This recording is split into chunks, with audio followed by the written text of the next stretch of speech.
एक घने और हरे भरे जंगल में पहाड़ियों के पास एक बड़ा और शक्तिशाली भालू रहता था जिसका नाम बलराम था। बलराम का शरीर बहुत बलशाली था और उसकी दहाड़ सुनकर पूरा जंगल कांप जाता था। लेकिन उसकी सबसे बड़ी कमजोरी उसका आलस था।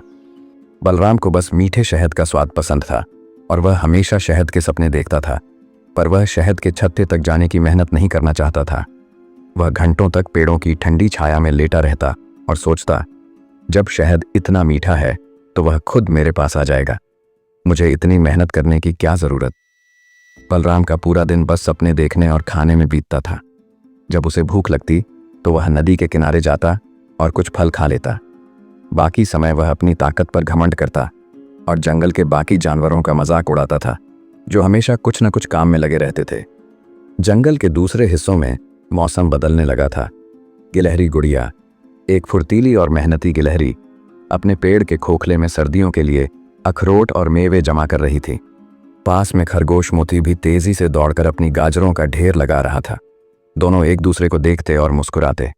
वे जानते थे कि मेहनत से ही जीवन में सुख आता है। एक दिन मोती खरगोश ने बलराम को सोते हुए देखा। उसने गुड़िया से कहा, बलराम हमेशा आराम करता है, क्या उसे डर नहीं लगता कि जब ठंड आएगी तो उसके पास कुछ खाने को नहीं होगा? गुड़िया ने मुस्कुराकर जवाब दिया, आलस सबसे बड़ी कमजोरी है दोस्त। ये शरीर को तो कमजोर करता ही है, मन को भी खाली कर देता है। धीरे धीरे जंगल का मौसम पूरी तरह बदल गया। हवा में ठंडक घुल गई और पेड़ से पत्तियां झड़ने लगीं। पहली बार बलराम ने महसूस किया कि उसकी मांद में हवा घुस रही थी। उसने सोचा कि अब वह शहद खाने के लिए जाएगा, लेकिन उसके शरीर में आलस और कमजोरी इतनी बढ़ चुकी थी कि वह कुछ कदम भी ठीक से चल नहीं पाया। उसके पैर भारी लगने लगे और उसे बहुत जल्द थकान हो गई। अब उसके मीठे शहद के सपने दर्द में बदल गए थे, क्योंकि वह जानता था कि वह अब शहद नहीं पा सकता। उसकी आंखों में आंसू थे। ठीक उसी समय एक भयंकर तूफान आया।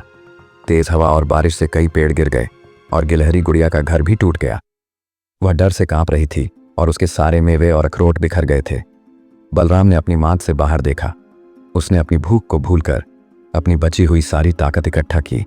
उसने अपनी मांद से बाहर निकलकर गिलहरी को सहारा दिया और उसे अपनी बाहों में सुरक्षित अपनी मांद में ले आया। गिलहरी ने अपनी जान बचाने के लिए बलराम का धन्यवाद किया। उसने देखा कि बलराम कितना कमजोर हो चुका था। उसने अपनी जेब से कुछ अखरोट निकाले और बलराम को दिए।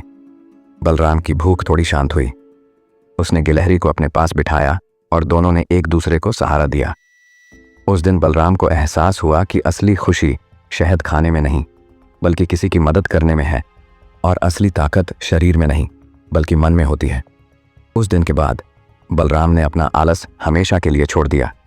वह मेहनत करने लगा और अपने दोस्तों की मदद भी करने लगा, और वह समझ गया कि जो जीवन में हमेशा खाली रहता है, उसका जीवन भी खाली ही रहता है। दोस्तों, अगर कहानी पसंद आई हो तो लाइक करो, शेयर करो और चैनल को सब्सक्राइब जरूर करना, क्योंकि अगली कहानी इससे भी ज्यादा रहस्यमयी होने वाली है।